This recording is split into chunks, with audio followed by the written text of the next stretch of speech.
ജീവിതശൈലി മാറ്റങ്ങൾ വരുമ്പോഴത്തേക്കും നമ്മുടെ ശരീരത്തിന്റെ സന്തുലിതാവസ്ഥേനെയാണ് അത് ബാധിക്കുന്നത്. ശരീരത്തിന്റെ ആരോഗ്യത്തെ പ്രതിപാദിക്കുന്ന രീതിയിലുള്ളത്. അതിൽ മെയിനായിട്ട് നമ്മുടെ ക്ലിനിക്കിൽ കണ്ടുവരുന്ന ഒരു രോഗമാണ് ഫാറ്റി ലിവർ എന്ന് പറയുന്നത്. ഫാറ്റി ലിവർ എന്ന് പറയുമ്പം ചില ചില കേസസ് നമുക്ക് മുന്നിൽ പ്രസന്റ് ചെയ്യുന്നതെന്ന് വെച്ച് കഴിഞ്ഞാൽ അവർക്കതിൻ്റെ ലക്ഷണങ്ങളൊന്നും കാണില്ല. പെട്ടെന്നൊരു മൂത്രത്തിൽ കല്ലോ അല്ലെങ്കിൽ എന്തുകൊണ്ട് അബ്ഡോമിനൽ സ്കാനോ എന്നത് ചെയ്യാനായിട്ട് നമ്മൾ സജസ്റ്റ് ചെയ്ത് വിടുമ്പോൾ വരുന്ന സ്കാൻ റിപ്പോർട്ടിൽ ഈ ഫാറ്റി ലിവർ എന്ന ആ ഒരു കണ്ടീഷനും കൂടി കയറി വരുന്നുണ്ട്. പലരും പേടിച്ചുകൊണ്ടായിരിക്കും നമ്മുടെ മുന്നിൽ വന്നിട്ട് അയ്യോ ഡോക്ടറെ നമുക്ക് ഫാറ്റി ലിവർ ഉണ്ട് എന്താ ചെയ്യേണ്ടത് എന്ന് പറയുന്നത്. മെയിനായിട്ട് നമുക്ക് ഈ ഫാറ്റി ലിവറിനെ തന്നെ പ്രായഭേദമന്യേ പലരിലും കാണപ്പെടുന്ന ഒരു കണ്ടീഷനായിട്ടാണ് പറയുന്നത്. അതിന് മെയിൻ കാരണം എന്ന് പറയുന്നത് ഇന്നത്തെ ജീവിതശൈലി തന്നെയാണ്.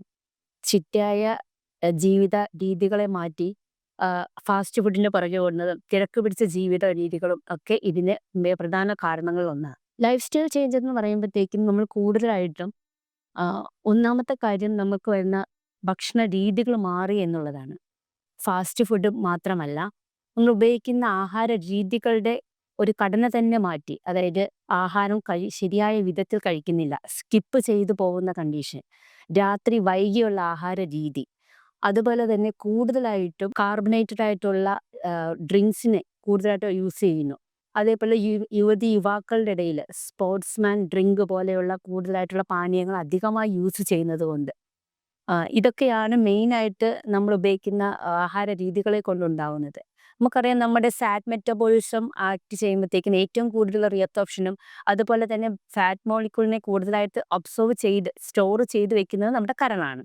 ആ കരളിൽ കൂടുതലായിട്ട് നമുക്ക് കരൾ വീക്കം അല്ലെങ്കിൽ ഫാറ്റി ലിവർ ഉണ്ടാവണമെങ്കിൽ കൂടുതലായിട്ട് ഫാറ്റ് മോളിക്യൂൾ അല്ലെങ്കിൽ കൊളസ്ട്രോളിൻ്റെ ചീത്ത കൊളസ്ട്രോൾ കൂടുതലായിട്ട് നമ്മുടെ ബോഡിയിൽ അടിഞ്ഞു കൂടുന്നു എന്നതാണ്.